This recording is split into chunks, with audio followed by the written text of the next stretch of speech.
Hero Club presents Los Ingobernables de Tokusatsu. Welcome to Los Ingobernables de Tokusatsu, episode 34, I believe. I'm your host, Wheelchair21, one of the co-creators and founders of this podcast. However, the original two guys aren't here, but however, technically we have our fourth member to solidify our weird trope of characters. And it is none other than freaking Sound Out 12 joining us as usual. So, Sound Out, what's going on? Oh, nothing much. Just worried about nuclear fallout and possible destruction of everything we know and love. Yeah, that seems like the usual. And anyways, this week's episode will be featuring Darkon 633 as our special guest, as we're going to be concluding the discussion featured on last week's episode. We had to cut it short due to time constraints and the elaborate depth of the discussion that went completely over 2 hours, but after being trimmed down, it actually equaled just about, I want to say, 155 without the few minor tweakings we needed to do to turn into these two episodes. Now, during that time, there was a lot of news. There was stuff like Gridman anime. There was stuff like the Ultraman anime, which we'll talk about at a little bit of a later date when we have more visual teasers and actual cast. All we have for both shows is actual, directors and production, and that's about it. However, there was freaking Super Sentai news, like Pato Ranger and Lupin Ranger. However, let's ask Sound Out how you can find out more about our thoughts on the new series announced and revealed. Well, if you want to know what we think of the initial catalog for the initial toy catalog for Kaito Sentai Lupin Ranger versus Keisatsu Sentai Pato Ranger, then be sure to check out the Soundcast special episode where myself, Wheelchair21, and Darkon633 discuss the entire catalog, and you can find that on the Sound Out 12 YouTube channel. And definitely check that out. We did a 46-minute discussion on the topic. We went over every little bit of detail in that catalog that we could, giving our full thoughts and opinions, and giving a little bit of prediction of what we're going to end up buying when February comes around. And with that being said, let's cut right into freaking this week's discussion, which is picking up from last week, which is pretty much your Tokusatsu identity crisis. Oh, this is the best argument I have. If there's a Sentai that was adapted almost 100% into a Power Rangers series and you love it, maybe you should start with those first. Like Time Ranger, if you love Time Force, go watch Time Ranger. If you for some reason loved Wild Force, maybe you should then go watch Gal Ranger. Or if you didn't love Wild Force, go watch Gal Ranger, because it's a better telling of what freaking they tried to be. Like, basically, the way you do it is you find a Power Rangers show you love, go watch it Sentai. Or just pull up a list of the Super Sentai theme songs, like maybe a compilation video on YouTube, pick a song you like the most, watch that show.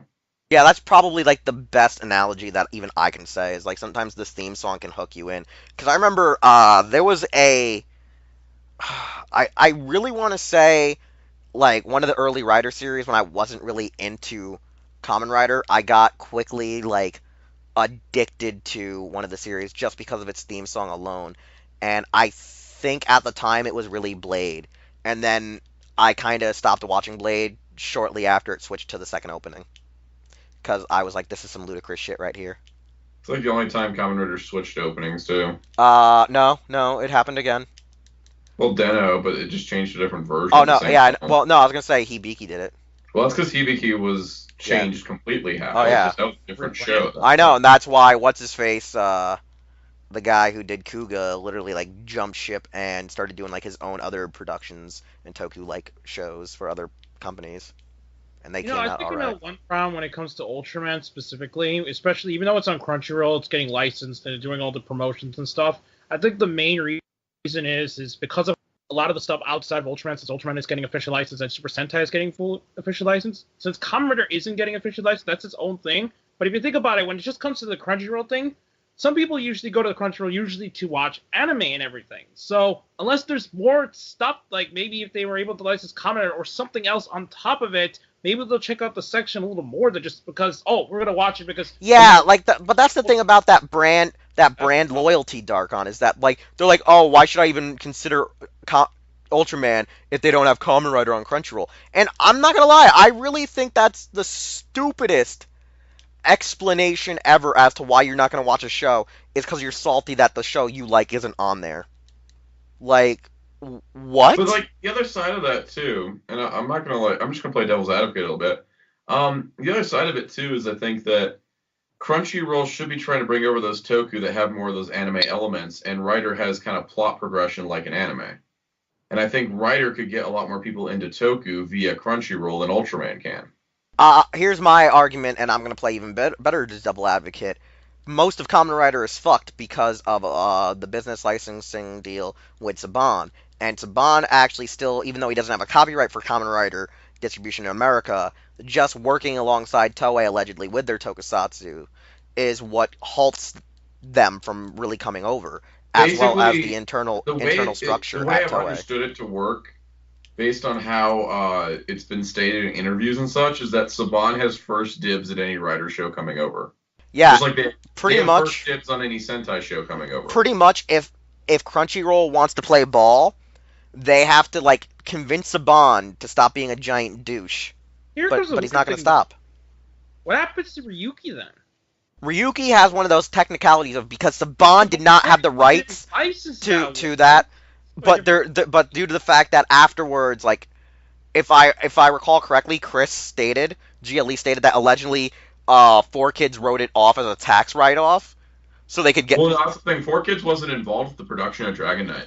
Yeah, but allegedly, like someone said that could have been a cause, because that also explains why Mega XLR never got aired for Cartoon Network, was that they wrote it off as a tax write-off, and like I don't know how true that That's the thing, is. though. Is like Dragon Knight was a production where they licensed the show, made the show, then tried to sell it to a network because it was going to be on Cartoon Network originally, and then Cartoon Network dropped it after the pilot, and then they had to take it over to 4Kids, and that's when the network that finally picked it up. It was about 2 years from when was it, the Dragon Knight pilot was filmed like '06, and then the show was produced in '07, and they didn't air till '09 because it bounced around networks before landing on 4Kids. And so the thing is that when the company that made Dragon Knight folded, that's where Ryuki's international distribution went. It went back to Toei at that point. Meaning Dragon Knight can't get brought back over unless Saban says okay, and that's the biggest thing. And I think a lot of Ranger fans. Saban has to buy back Dragon Knight from Toei to Yeah. release it. Yeah, and here's the thing, and people are gonna get kind of pissy with me when I say this. Well, I mean listeners, but I think the biggest problem is you're hoping for Kamen Rider, you're hoping for more Sentai, like, and the biggest problem really resides in the guy who owns the freaking place.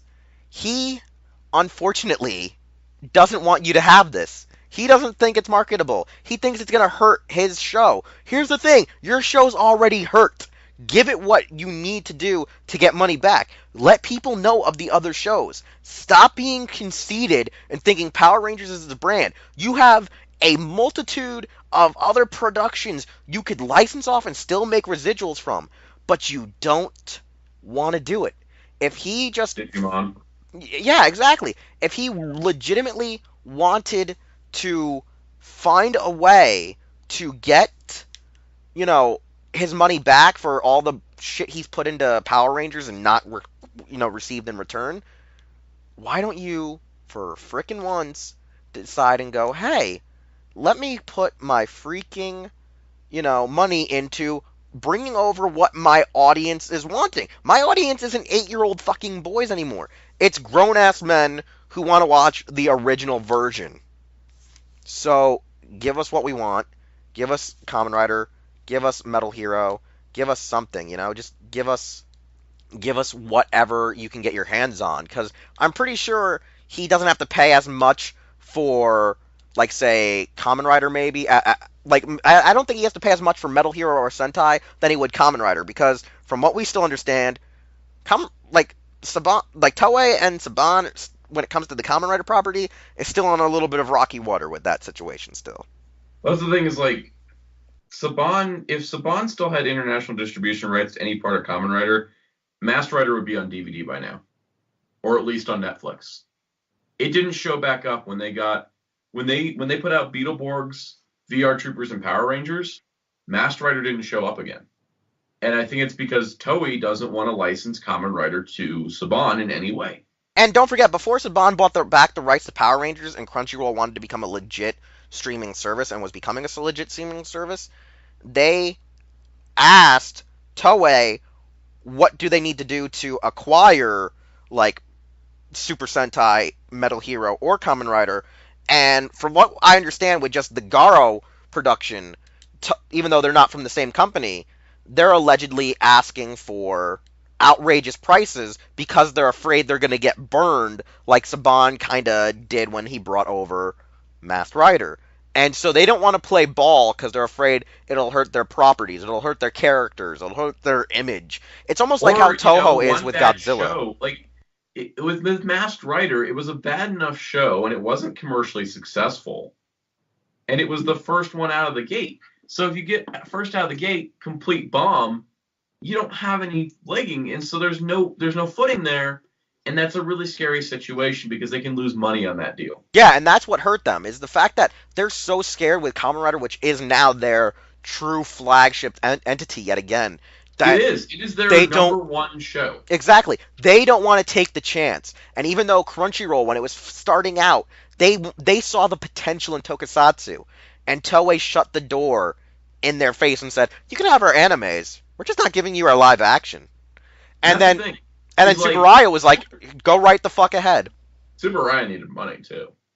They always need money. That's the sad part about Tsuburaya. The real downfall of Tsuburaya is AG dying a little too sooner than he should have, and then them needing fucking money. I don't get the feeling that there might be some hidden doctrine that's obviously not shown to the public that states that Saban cannot do anything about Kamen Rider because of what he was disgusted with Masked Rider. Probably could be. We just don't know. We don't know, and we probably never will know.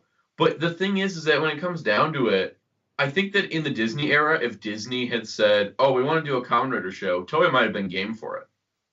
Because at the end of the day, I don't think Toei not licensing Rider to America, because Saban obviously tried. They trademarked Power Rider. They trademarked the name Power Rider. That is, you don't trademark something just for the heck of it. You trademark it because you have an idea you want to go through with. And I feel like what happened is they trademarked Power Rider. They went to talk to Toei like they did in the old days, because, Saban still thinks it's 1994. They went to go talk to Toei and said, "Hey, we want to do a Kamen Rider adaptation called Power Rider. What series do you think would work for our market? Or, we want to license this show." And Toei probably said no because of what Saban did. Yeah, and that's the biggest Toei flaw. also licensed out Dragon Knight recently, and they may be feeling that burn too, because that wasn't the most successful thing either. And the company that made Dragon Knight was really, really small. So I don't know if it's Toei's unwillingness to license Kamen Rider to America, or just that they've been burned twice and they don't want to do it again, or it's just, hey, we don't want to deal with Saban. We don't want to send Kamen Rider to Saban anymore. Yeah, and that's the thing where I think the Toku community is also like the Toku community. Have you ever noticed, like, with certain elements, is like they're very open-minded, incentive like we are, and able to formulate discussions. But then when you put them in like a forum and a board, they just become one giant, massive like Ranger Board. Ranger Board's a bunch of white noise because everybody's just yelling at each other all the time. and they don't think of like discussing. Like, my biggest issue is like, because there's people that I've talked to that get very just ranting like on Twitter and stuff. But when I talk to them, like we're talking now, it comes down to them actually able to go, "Oh yeah, I understand this." But then it's like, once you get brought in with the herd, it's like, oh god. It's like, once the herd's together, they're uncontrollable. Because it's like, oh my god, why don't you guys get it? We're fucked because Saban. Like, no one wants to admit Saban, like, kinda did shit. Okay, and no offense to anybody out there that said something along the lines of this, but anybody that's like, "Oh, we should get Kamen Rider Gaim on HBO." I'm sorry, that's stupid. It doesn't fit HBO's programming block. Gaim is not that good of a show. It does not fit that channel. So anyone that says that, stop it. It just does the worst thing that you could say. That's not going to help any case for Rider, because it's never going to work. It's never going to go that way. Rider may seem like this, oh, it's a dark and mature show. No, it's not. It's still made for kids. It's still made to sell toys. Yeah, it's got some mature elements here and there, but frickin' Amazon's has a better chance of being on HBO than any other of the Toei shows. Speaking of which, that's another thing that went sour. We still don't know what happened with Kamen Rider Amazons on Amazon. Like, we don't know what happened there. That's true. Kamen Rider Amazons was supposed to be coming to American Amazon Prime, and it was all scheduled to, and an English site opened, and then we got nothing. It's like Ultraman Orb the Origin, like I brought up in the Orb post that I wrote today, was that we were supposed to get it. And then they were like, what? Because, like, here's the thing. Amazon Prime said, oh, we're getting all these original programming in Japan. We're going to bring them over to America. And then that just went silent for months, and then they started up the anime strike thing. Wait, what? Wait, what? Do you not know about anime strike? Have you not heard of Anime Strike?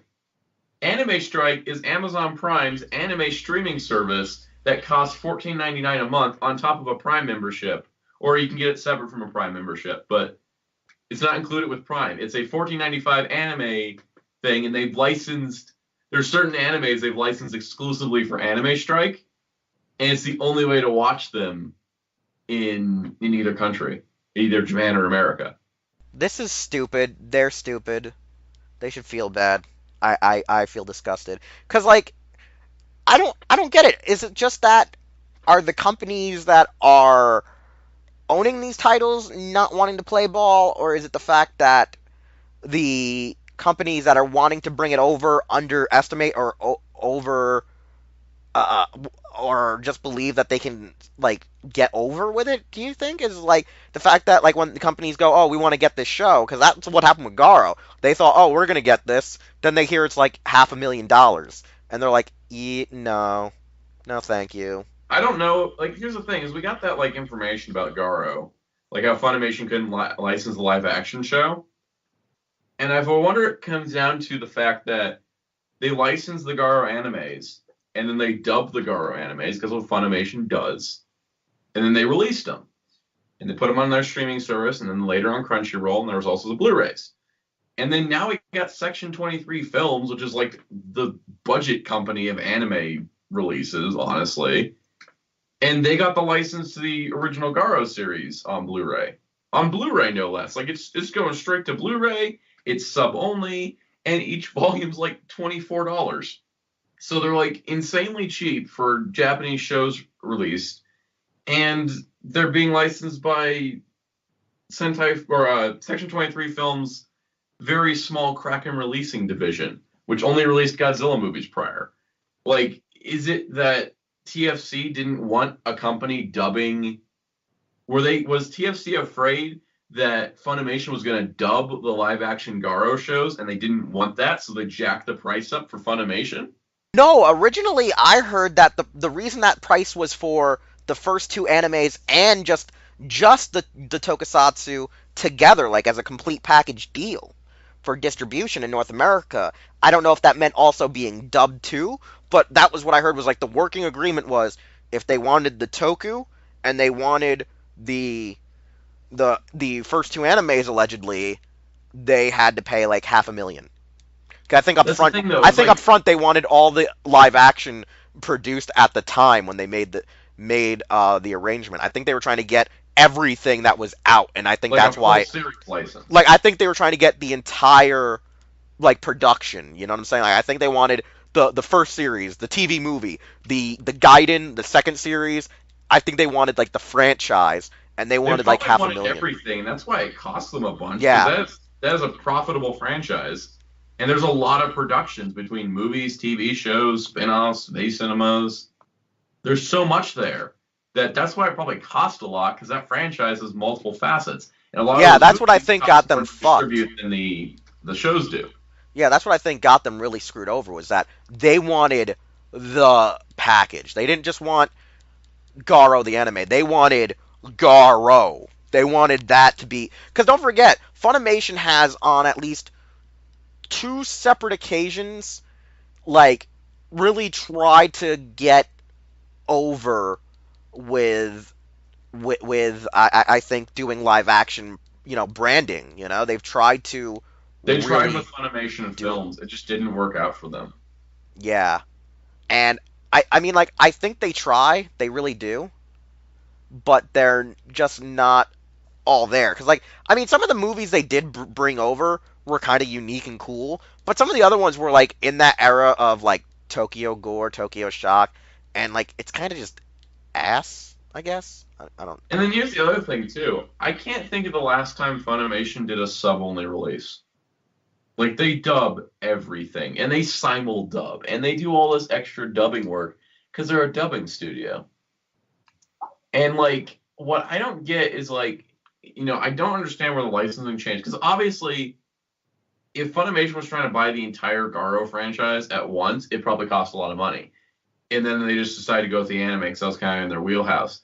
Who knows? Maybe Section 23 was like, well, we'll just buy the Koga series. And that made it cheaper. Maybe, like, and this is the thing I've never been really clear on, is if a company has to pay more for a franchise if they plan to dub it. Because I noticed a lot I think that might actually be the case, and, Yeah. like, that might have been what really screwed them, was the dub. But the thing is, like, here's the problem. I understand where you want to dub for the anime, and with Tokusatsu, at times, I'm 50-50. Like, I feel like if it's just like a movie getting dubbed, it's somewhat okay. But a TV Guys, series the might be pre-orders are up. really. They've been up. Okay, cool. Just checking. They've been up. They go up at 2 Alright. a.m. our time now, which would be whatever Alright, time your time. sweet. But anyways, I think the problem is that it's weird because, like, I feel like movies can get dubbed. I don't think the full weekly episodic shows could get dubbed, like, and be I don't plausible. think it would work, especially with Garo, because a lot of the dialogue is very subtle. And a lot of anime, and this is no offense to anime voice actors. I love No. anime. This is no offense to But them. they're- It's the gearing of thing how is- it's scripted. I know what you're saying. Yeah, and a lot of Funimation dubs, the way the voice work is done for Funimation shows, even though I do enjoy a lot of Funimation dubs, there's some that just don't click with the original source material, I think. And those are the ones where their voice actors are more over the top and cartoony with their vocal performances, where Garo, the original live action Garo, is a very grounded series, and you need that subtlety in voice. And it's not going to match lip movement wise, of course, because it's live action. Live action lip movements don't match with a different language. They never do. But the dubs for Garo, I think are good in a lot of ways, but in some ways there's some really odd choices, like they made Zaruba into a British butler, and that just doesn't seem right to me, I think that when it comes down to it, Garo is one of those franchises that works better in Japanese because of how it's very rooted in Japanese filmmaking, especially with the J-horror genre. And that may be why TFC was reluctant to let them dub it. Yeah, I think that's one of the issues. Because, I think you could get away with a dub. I think the problem is, would Funimation think to tell their actors, just dub it with a more natural sense of their voice? Because they do have a pool of actors that can just, voice act without being cartoony. You know what I'm saying? They can still present a realistic representation. Most of the Dragon Ball cast is going to go for the over-the-top acting. And most of Funimation's in-house voice cast is the Dragon Ball cast. Like, for example, one of their better voice actors that they do have on hand is Willingham. Like, I think him and Troy Baker both have done work for Funimation, and I feel like if you had them, you could get, like the shit going. The voice cast for Full Metal Alchemist could work. Like, people from there could work for Garo, in theory. In actuality, I don't know, but it would make a lot of sense to me that companies licensing things from Japan would have to pay more if they're planning to dub it, because it'd be altering the original work. Basically. Exactly, because here's the funny thing. I mean, I wanted a Shin Godzilla dub. Problem I have with the Shin dub is the fact that Christopher Sabat is over the top cartoony in it. Yeah, and there's a lot of voice actors that are like that. And that's one of my biggest issues. They're not good fits for that material. And to be honest with you, Todd Haberkorn as your main protagonist was kind of weird. Yeah, like that's the thing too, is it's hard to fit English voice actors with live action Japanese performances. because they're very different worlds of. Like, here's the funny They're thing. very different worlds of acting. Like, here's the funny thing, though. I feel like if, with Funimation, if they took the time to watch the program they were going to try to dub, now this is going to be a little ludicrous. I think if you could watch the program on a few occasions for a few times, over and over again, one might be able to go, okay, this guy on our roster and our staff could be our Koga. This guy could be our Zero. This guy could be our Gonzo. But I think that's one of the biggest problems of why their live action dubs don't work, at least I want to say 70% of the time, is they don't stop to watch it enough and then listen to their own actors speak to match for a dub. Which you can still do it. You frickin' can. But I don't think people just have the time to do it, I think Yeah, the and I main think problem here. that's the simuldub thing. I think is part of that problem because they're Russian dubs out these days. I think when it comes to actually dubbing tokusatsu series already in general, is that when you dub an anime, all you need to do is go with the lip sync movements and all that, and you don't really need to do any mannerisms and everything on that. When you're actually dubbing an actual tokusatsu thing, you're dubbing over a live action person, so you have to kind of go with the flow into the mannerisms and all that when you try to act to make it look better. Problem is, it's hard to match it sometimes. Yeah, and that's one of the biggest flaws, I gotta say, is like they could get away with it if they tried just a little harder. And I think they can't because of how we've seen on special features, how fast they produce their dubs now. Like because I think Sabat says some of his dubs is almost like a shoestring episode of like South Park, where South Park they start making the episode, like they'll have the scripts written in advance sometimes, and then they alter and change it to fit with what's the norm of what's in pop culture and going on with politics, and then they dub it and have it done literally the night before it's supposed to go on air, and I feel like that's one of the issues with the brand is they're currently forcing themselves to just dub, dub, dub, dub, dub, dub, dub. And it's not really helping them in the long run, would you say?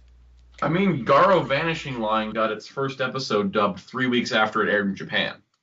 That's quick, and that's nice and all, but the thing is, with the Funimation Now streaming service, it's very much a lot of the exclusive content is simuldubs. But if you're only getting to dub a show 3 weeks after it airs, that means you haven't seen the show in its completion, or even enough episodes, I think, to properly dub the characters. Like, one episode is not going to give you a good feel for a character as an audience member, let alone an actor. They have to try to figure out that character so quickly, I don't think it turns out the best performances. Yeah, that's also probably a big flaw. So I think that's the issue with the current state, I guess, of Toku, is that one, Bandai is in control. Two, people have like this really bad expectation because, like, I think this was a tangent off of saying about how fans are not so open-minded to the fact that the only reason certain shows do get distributed over here is either due to title holders, the guys who actually have the copyrights, or the fact that there is somewhat of an already existing market for it. And they because I see it all the time. So many real hurt fans that Kamen Rider is now in North America the ugly stepchild, like the Tokusatsu community kind of alienated Garo as. I mean, not Garo as. I would say as Garo and Ultraman, because I remember at one point they were both, "Oh, you're the ugly stepchild," and I was sitting there like, you can't really call Ultraman the ugly stepchild when he was before Kamen Rider. How is he the ugly stepchild if he came fucking first? And here's the thing too: if people want Kamen Rider in America, they also got to realize that we had 2 adaptations that weren't successful, and 2 DVD releases from 2 different companies that also weren't successful. Wait, DVD releases? Where the fuck was that? 2 DVD Kamen Rider releases. V3. Oh yeah. The V. Oh Kamen Rider god. V3 came out through Generation Oh, Kikai god, because yeah. of a loophole with Hawaiian Broadcasts. Exactly.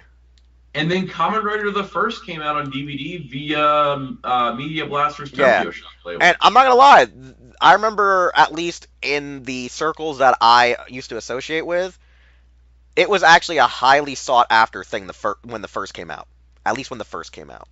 I actually find it kind of sad for one thing. As much as people can bash Mask Rider and Dragon Knight for what it was at times and all that, at least if they both had home video sales, at least they would still be marketed in somewhere out, like anywhere in general, like the normal media and places that people got to see it. You go to the store, they see it and everything. And even if they didn't watch it in air or even heard of it, they might have been interested if it was kind of like licensed at an actual location. They could just walk in and see rather than something they have to look at sometimes. Because of how niche the brand is, it would have been better off if they actually released it, if possible. I'm not saying that they had to do it, and obviously it didn't happen, but if they had there's a bunch of people that ended up watching Big Bad Beetleborgs and VR Troopers for the first time because they appeared on Netflix.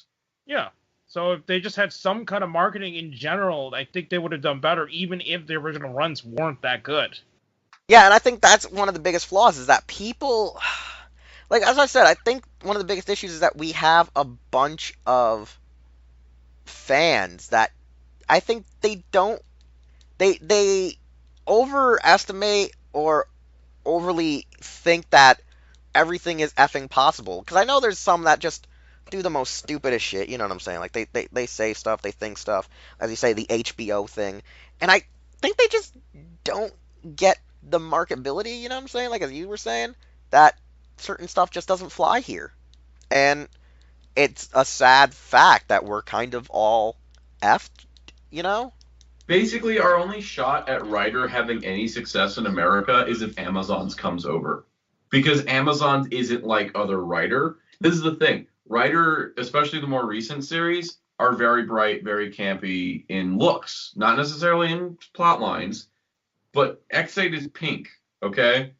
You're not going to convince anybody that this is a show worth watching. It's not just some kid's show when your main character is pink and has a baby form, okay? You've been saying pink wrong. It's Pinku. That's Sentai, okay? No. Because Poppy and her pink costume change you. Here's the thing. To its defense, even if it's a pink rider, yada yada, and it's got the baby form and all that, everything changes when you change how you market it. If they push so much for the video game side, I'm just saying it as an example here, maybe that would have pushed it better because people are going to look, oh my gosh, there's a lot of video game references here. If they pushed for that more than just specifically, oh, we're going to show you the suit, more of that. Don't do it like what they usually do in marketing, is we're going to market the characters right away. This time, for this one, maybe they should market some of the actions first rather than just the characters specifically. Yeah, and you know what's Amazon's is probably the best shot at getting, Amazon's is the best shot at getting in a casual writer audience in America that would want to see more shows. Because it's J-horror inspired. And J-horror is very popular in America, surprisingly. There's that very hardcore cult following of J-horror in America. It's a dark, serialized, twisted show, which people seem to like based on how Netflix does things and how Amazon Prime does things. And it's got a lot of great style and wonderful choices to it. It will probably engage people because it's a more mature series, and it'll also open them up to the styles and ideas of Kamen Rider that would engage them if they're given another series. Basically, you got to breadcrumb them. Get them in with the Amazons, and then hand them the Gaim, or hand them the Kuga, or hand them Black. Get them in the door so that they can see the feast that's in front of them. And that's the problem, as I've said to Sound Out, is that sometimes, I think we said this, I think we said this in an off-tangent shoot when we did the Bandai discussion, where, like, you said to me, like, oh, the problem with is that, like, a lot of consumers, even though they won't admit to it, is, like, they're very consumer-ific, I guess would be a shitty term to say, but they're very compassionate about buying, and since you were saying, like, Ultraman isn't that huge gimmick market, at least with Rider, it will hook them in because of their merchandise. And I was like, but even then, I think it's more or less as long as you're introduced to Toku that doesn't refine you to think that you have to pay to play a bit, you should be able to get more, into the show rather than that. Because I feel like Garo and Ultraman being over here in Sentai now at least increases people's curiosity to want to go watch even the more defunct tokus rather than the ones that are just already established too, because you have a variety rather than how most fans were a few years ago, where all they thought that it could exist was just the Kamen Rider and the Super Sentai. And then to this extent, you mentioned Bandai and merchandise, and I just thought of something. What if one of the reasons Rider doesn't come over is because Bandai doesn't have any licensor for the toys, and they want to be able to sell the toys in America alongside it, or at least sell the That's figure. like another solid, valid argument, is that what about how can they get a market to produce these copyrights over to sell the toys to get them over here? Because don't forget, one of the biggest flaws with Bluefin Tamashii America was they overly expected that they could just get the copyrights to any Toku character once they had Power Rangers. They were like, oh, Or since at we have least Power any Rangers, we figure art because yeah. they're distributing figure arts. They're like, oh, since we're distributing it, we can ask them to make this for us, and they'll do it. And Japan was like, that's not how this works. And then, everyone got all butt hurt. This is a true thing. This is a true thing. Go look back at how many times, for those who don't know about the Bluefin scenario, where they'd go, hey, we're running a poll for the next Super Sentai figure art. What do you think will be the next one made? And then Sentai gets canceled. I'm not talking about the series, I'm talking about the figure arts. So for those who actually do listen to this podcast and wonder what the fuck we're talking about, that's what happened. Think about that for a minute. When Bluefin thought they could get shit done. Allegedly, they're gonna do it again. And this time, Bandai Japan is actually more open to that suggestion because they realized they should have gone with that suggestion in the first place rather than being stingy assholes. Pretty much.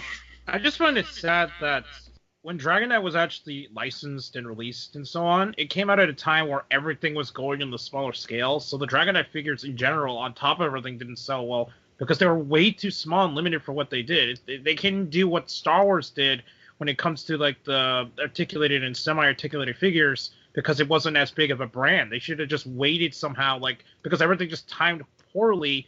Somehow, if they waited just a little bit longer, we could have had 5-inch figures. And that would have helped because I know there were several people that weren't Rider fans that picked up a couple of the Dragon Knight figures because they thought they looked like cool figures, but then they were kind of disappointed, so they didn't buy any more. Yeah, because of their small stature and everything and all that, it just kind of messed it up. Like, if they were like Chalk Henshins, not the figures themselves, because those figures are really junky, but at least... because they used certain types of plastics and die cast, which corroded the molds. Yeah, but what they should have done is at least somehow waited just a little bit longer if this thing was ever going to get licensed in America until when they were starting to phase back in the 5 inches so that they could have probably sold better just because they were a larger scale. And with the larger scale means easier to sculpt slightly. Yeah, I think a lot of the issues stem from really the home office doesn't, I think, want to take the chance, and the fandom isn't willing to, per se, open up to other suggestions. Because at the end of the day, we can all agree the problem is that people still, that we know, like we said, are kind of closed-minded, because if you're not getting what you want exactly, maybe it's time for you to change just a little bit because the company isn't helping you. It's not being your friend. It's making your situation worse. So it's like, if you want Kamen Rider and you're not getting Kamen Rider in North America, maybe you should at least give an option to what is brought over to North America and still be a fan of watching it, weekly via fan subs or wherever you watch it, you know what I'm saying? Whether you torrent it or whether you watch it through some, Facebook Live or whatever. I don't care how you watch it at this point, but it's more or less like, that's my thought. I don't know if... At the end of the day, support what's officially licensed if it's available in your company, or country, not company, sorry. If it's officially available in your in your country, support it, because the only way that we're ever going to see more of any Toku brought over, at least, if you can't buy every single Sentai season out there, at least buy one. Just give it a bit of support. Pick one of your favorites out of that set, get a good deal on it, or check Amazon or something. Buy that just to kind of show support. If you're a Garo fan, pick up those really, they're really not expensive. The Garo live action Blu-rays, they're on sale at Right Stuff right now for like $19 a volume. It's not very expensive, and you're getting a good quality release. So definitely pick that stuff up, because without supporting the official releases, we'll never get any more of them. And at the same time, also continue to support fan subgroups. download their stuff so they know people are watching, give them support, shout them out on social media, because at the end of the day, the only reason that we're all even talking about Toku beyond just Power Rangers or Godzilla movies or the couple Ultraman we got or the Garo animes, the only reason we're talking about Toku is because fan subgroups took the Japanese shows and said, well, there's no official release of this. Let's just sub it ourselves. And that's how this whole community was able to grow, was because of fan subs. So never trash on fan subs. That's a lot of hard work to actually do a fan sub. The only thing you can trash on fan subs is QC if they don't take the time to actually go back and fix them. Exactly. And that's why you got to tell them, so that they know people are actually paying attention. But fan subbing is not an easy job, and every fan sub group deserves credit for what they do, because they keep the community alive and they keep us give us more options to watch shows. But, yeah, and I think that's the problem, is that if you don't take the time to consider the options and you're just sitting in your safe zone, you're not also taking the time to appreciate what tokusatsu is. Because you can still, not fully say, Kamen Rider, Sentai, or Ultraman, but there's probably at least one series amongst, say, a franchise you hate that you'll actually be entertained by. Because for a while, I wasn't really a huge Kamen Rider fan. The only Kamen Rider I liked was anything established with Black RX, Kuga, and Agito, and I never really liked that many more riders outside of those, as well as Ryuki, because those were my first few. Then I started watching more. When it came to Metal Hero, the first ones I only really exclusively liked were just the B fighters. But then I took time to go watch some Charavan, some Scheider, and I enjoyed them. And then over the years, having seen more of them, I appreciated them and loved them even more. The problem is I think people, either when they got into Toku, which a lot of the fandom seems to have come in during the Dark Days sound out, of, like I said, the copyright issues, and when Bandai became more gimmicky centric with the shows, that they never post-decade. Yeah, post-decade, that they never really got a grasp of being able to enjoy so many shows, whether they were canceled, whether they were in hiatus, And I think by not being presented that vast amount of options, they were just well, I'm just going to go with the one that's still loyal or the one that's still ongoing. And I mean, that's kind of a safe bet, but eventually what would happen? Just what if Kamen Rider went into remission again? What if Super Sentai actually went into remission for once? You can't get to catch up. But that'll give you time to catch up, yes. But you shouldn't just hope that there's always going to be a new series. I mean, nowadays it's, more of a standard that it will happen. But you shouldn't just be don't take it for granted because it could be gone if you're not paying attention. Exactly, because there's a good example that I'm going to say this right now. Someone I once know stated, there's always going to be a Kamen Rider, there's always going to be a Super Sentai, there's always going to be an Ultraman yearly from now on, because Bandai has, pretty good control of the property. What if Bandai realizes they're fucking up?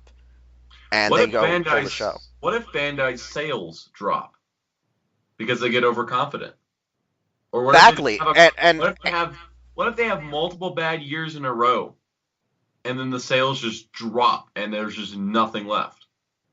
Exactly. And sales, as we've discussed in the past, the only reason O-Ranger didn't get canceled due to low ratings was because the toy sales were high enough. The only reason that Five Man didn't get the show canceled with its low toy sales was because the ratings were high enough. TV ratings are going to keep going down because of the nature of television. And if the toy sales drop too, the franchise is screwed. Yeah, and I think that's one of the biggest problems that I have, is that, unfortunately, people, I think, don't consider that either. Because, to be honest with you, I legitimately, and you may think that I'm crazy, but I legitimately think that, because of Kamen Rider's, not Kamen Rider, but Kamen Rider and Super Sentai's track record, it could be over. They could go away in a heartbeat, and people don't want to acknowledge that. People are oh, Toei gives more rats asses about freaking Kamen Rider now or whatever. or whatnot that they keep thinking it's Super Sentai. No, I'm pretty sure, no matter what they keep saying, Super Sentai is going to still remain. No matter how hard people are like, oh, just take off Sentai and replace it for Metal Hero. Take off this. No. There's a part of me that just realizes Toei is so smart that they'll keep doing it as long as there is Power Rangers. So unless Ninja Steel ends up becoming the real last Power Ranger series because Saban fucked up, then there's a reason to take Sentai off TV. If that's not the case, what are you gonna do? You know what I'm saying? They can't do shit. Thing. This goes in with the not taking the series for granted, because right now, Sentai and Rider are in the same time slot as Dragon Ball and One Piece. Those are both Toei shows as well, but they're still ratings competitors because they're in the same time slot. And they have to work really hard to keep that time slot viable, and the toy line has to be super strong to keep that viable as well. And at the end of the day, more than likely, I see Toei putting Rider on hiatus to kind of get its act together and get itself to be a solid series again, to be hit after hit after hit, and keeping Sentai around to keep Tokusatsu alive in the hearts and minds of people. Because at the end of the day, Rider has had 3 hiatuses. Sentai has had none. It's been running the last 40 years nonstop. It's got a good enough formula and a good enough series identity. I think Rider might go away just because it needs to continue to make money. However, they don't want to lose their big cash cow, so you kind of need to let the cash cow go back to the barn for a bit and get some new milk. And a lot of people keep thinking that's going to happen to Sentai, and like you just said, it's going to be Rider. Rider's already been on hiatus. Sentai's never been. The only way like it would happen is if like even you and me agree, Saban would have to fuck up so bad that they wouldn't even be able to recover from like say a bad like you would have to have Saban fuck up on top of like a bad Sentai series for it to be unsalvageable. But Sentai has been able to fight through. You know why? Because unlike Kamen Rider, who, oh my god, I like Kamen Rider more because he's this badass who walks by himself and on his own. Super Sentai is a team effort, and you get shit done when you're in a team. And the other thing, too, is that Sentai gives you more character options for people to connect and relate to. Whereas Kamen Rider gives you pieces of shit like Kaito. Yeah, and then also, you like, Rider's side characters are just like footnotes. There's not even anything there for a lot of them. A lot of the side characters aren't really important. Oh, God. Gravity strikes while we're trying to wrap up this episode. Amazing. Yeah, Wonder Woman took out Mira and Katana, which came down on top of the Mole Amazon. I know, now I'm trying to figure out how I'm going to cut this down from, almost a 2-hour podcast to a 90-minute one. Anyways, to kind of wrap this up, at the end of the day, Sentai gives people more characters to connect to, and it allows for a broader audience in the end because it has so many different personalities that are actual important members of the team. With Rider, you have a lot of side characters, but I'll be damned, I cannot remember any of the side characters' names from Drive, Ghost, Ex-Aid, or Build. If they weren't a Rider, I don't remember them. I think the real thing that we need to put into consideration is, regardless of how much people think it's failing, Super Sentai is made for the younger demographic, and they're sticking around. They're liking the stuff for what it is and all. The only thing that is failing them is, unfortunately, their low population of younger people, but that's a different story. But I'm just saying, for the demographic, it's still hitting the right bar still even today. So because of that, it's enough to keep the show afloat just because the kids are watching it in Japan. Yeah, like, it's a really confusing issue, and no matter what, I think as this weird tangent has been about production and marketing, the real issue is that if a show doesn't have an identity, you get crises like we're talking about right now, where we as international fans don't know how shows can survive or will survive because there's just a complexity that we don't entirely understand ourselves, and we have to just assume by making educated guesses and from what we are able to comprehend from this ongoing saga, and no matter what, there are always diehards that keep like either the nostalgia glasses on or like a visor that makes them think that this show is going to last forever. It's not. It will only as well as it's produced and able to keep an audience that is not the people who ride or die for these brands, these productions, these shows. And us as fans, we majority like them all, except Sound Out here, who obviously hates Ultraman. Look, I just haven't gotten into Ultraman because nothing I've seen from Ultraman has been in the style of anything I like watching. If there was an Ultraman show that finally gets my attention, I'll be glad to watch it. Just But go so far, then it's go been watch nothing. go watch Nexus or Ultra 7X then. That's the only one I think that will work for you. I looked at them. There's the visual style of Ultraman is one thing, but it's just like nothing in Ultraman has really grabbed me to that point where I'm like, yeah, I gotta watch this.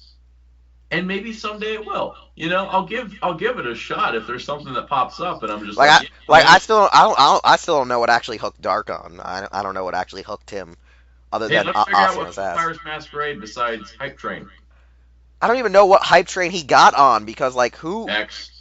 No, I mean there has to be a specific hype that got him hooked than just X. No, seriously, like who got him on it? X got hyped up by the fandom because a certain toy reviewer started reviewing X stuff. Who? You know who? Oh god, it was Shuki, wasn't it? Oh, fuck it. God damn it, Brian. Hey, God at least it ain't Piyog out the bottom. It's doing Super Sentai and Kamen Rider stuff for a while. Okay, You know what? Darkon's got a point. Kamen Rider belts was like the day I died inside. Hey, and this is how we get our Transformers podcast off the ground. Hoo-yah! Do it right now. Let's do this thing! Ah! I mean, Santa probably could go another hour just because he watched Crisis on Earth X. Crisis on Earth X gave me more reason to live, so. So, hey, nothing you can say. Nothing's gonna take this podcast away. I mean, I gotta live at least through tomorrow. Well, I thought... Oh, no, wait. No, that's just Ben who needs to live until Black Panther. I mean, I'm looking forward to Black Panther. I'm looking more forward to Black Panther than I am Last Jedi and Infinity War combined. Thank you. Okay, I'm not... Okay. Mostly because they've actually shown us something from Black Panther. Damn. They've shown us, like, nothing for Infinity War, and what they've shown us for Star Wars has no context whatsoever, so it's just a bunch of different, like, random little scenes, and it just means nothing to me. But overall, I mean, like I said, I think the problem is, honestly, people just don't know what the fuck is going on. Because, like, even I'm now lost for words. Because, my god, that Ultraman hype train, even though I was a part of it, I wasn't as crazy as other people were, which is astonishing. I was more of the hype train for Orb because everyone was doing the not my dad syndrome. Once again, I think it's because, we got toys to buy. We're going to like it because we got toys to buy. I think that was really the reason. No, but, listen, Dargon, we're going to have this discussion one day when it's you, me, Joker, and Alex, people who've watched X and Orb, and talk about the not my dad syndrome one day in full earnest, because I hate that thing about Tokusatsu, is like that weird not my dad syndrome. Where like, show wraps up and the next show comes and people are like, fuck you. Roughly, yeah, that's kind of how Toku fandom works. I really hate that element because, like, in Sentai, I don't really get the not my dad syndrome, but I always see it in Kamen Rider and Ultraman. Oh no, it's called Zyuohger, where everyone's saying that every other season except Zyuohger in the recent age is bad. And then there's the other people who are just like, yeah, every Sentai since Gokaiger sucked. And I'm like, where have you been? Did you not see Zyuohger? Did you not see Tokyuger? Okay, that one's debatable, but... Once you said Tokyuger, I'm like, I like Tokyuger, but I'm not in love with Tokyuger. I love Tokyuger, okay? I love Tokyuger. And I acknowledge that it had its faults, because that show did not grab me for weeks. Like, I just let episodes build up, and then I was like, oh, Six Rangers appearing. Let me just binge it. And then I did, and I was like, oh, crap, this show's amazing. Okay, I think the best example here from all of us is, if you don't like it at first, just binge the fuck out of it and see if that makes a difference. If you don't like a show, like if you don't, okay, here's my rule of thumb. Oh my god, you're tangenting now. Nope, it's related. Okay. If you don't like a Sentai, find out what episode the Six Rangers appearing in. Watch. Basically, when you watch a Sentai, watch a couple episodes. If you're not sure about it, wait till the Sixth Ranger appears. Binge the crap out of it until the Sixth Ranger appears. If you still don't like it, drop the show. Kamen Rider, same thing with the secondary writer. If you don't like it at first, wait till the secondary writer appears, binge through the secondary writer appearance. If you like it, continue. If you don't, drop it and don't talk about it, and don't hate on people that actually like the show, because that is the worst thing anybody could ever do. Done. I thought the next Wait, I was about to say, but don't we technically do that for people who like Wizard at times and Ghost? I liked Wizard. Well, I mean, I liked Wizard too, was but I mean, Ghost was trash. but yeah, I mean, Ghost was trash. I gave up on Ghost. I even gave Ghost the old let me try it. First couple episodes, no, and then Sixth Ranger. Ghost is the one show Secondary writer. that annoyed me so much that the secondary writer, his story plot was half the length of Axel's, which is saying not something because Axel's was pretty short too. And then the show just got worse from that point on. Archon Has about the a third sequel. writer. Yeah, which is funny because Drive did it better. Yeah, for some reason, what was his name? I'm trying to remember his name. What was his name again? One, Chase or Go? No, I'm talking about the third writer in Ghost. Oh, Alon. Alon, yeah, he had more character, although, okay, what's stupid is that he had the most character, but the entire villain story revolved around him, but it was the worst part of him. That's the worst part. We should really wrap up this podcast. I was trying to, but then you kind of had to say why you like Toku and yada yada yada, and then how you binge, and then I was like, Okay, last- I'll tell you the story of how I actually got into X8 off the cast. You know, I'm gonna probably just clip it into the part with the episode lead in of how we came up with this. I will say one thing though. What, Dark? If you like living, don't watch the Ninja, please. I'm gonna watch Ninja someday because it can't be worse than Ninja Steel. No, it's Next still thing, good. next thing. way It's worse. like 10 years later. Why'd Sound Out die, guys? He watched Ninja. But yeah, I will nevertheless, watch Ninja after I see Goggle 5, which will be after I see every other Sentai. nevertheless, I'm somehow gonna edit this into 2 episodes now. So yay! Yay! Two-parter. We did more work in less time. Happy birthday. And that means still though, Darkon, you're coming back anyway, so we can record the movie wars in advance. Yeah. Because you know what, movie wars, they have to happen eventually in a couple of episodes. But anyways, God, I have to watch those things. I know, but now it gives you technically time since I'm splitting this into 2 episodes. That gives me more time. I can watch one a day. Okay, anyways, any fucking ways. Darkon, tell people how they can follow you on social media. Okay, for social media, you can follow me under DarkOn633 on Twitter, also on YouTube, and I've recently been posting a bunch of stuff on Instagram finally under DarkOn633, so I've been actually doing stuff there. All right, Sound Out. Give them your feedback. You know, Outro. SoundOut12 on YouTube, SoundOut12 on Twitter. If you're looking for me in my hometown, good luck. I'm pretty hard to find. All right, I am Wheelchair21 on most places except Instagram, where someone took that name way before I even got on Instagram. There, you can find me as Taja_Doyle. Nevertheless, though, this is both parts 1 and 2 of, your episode. Now, if people are wondering why it's the outro, well, I just copied and pasted over to part 2. Hey, it's Wheelchair21, and thanks again for listening to an all-new episode of Los Inglenables de Tokusatsu. If you want to hear more content or see more content from the Hero Club YouTube channel, we're going to need you to subscribe, like, comment with some feedback, and share this channel with a friend. We also would like you to check out our website, hero-club.com, and follow us on various social media outlets just by looking up Hero Club for Life, as well as the stores you see are where we shop. Anyways, thanks again, and we'll see you all next time.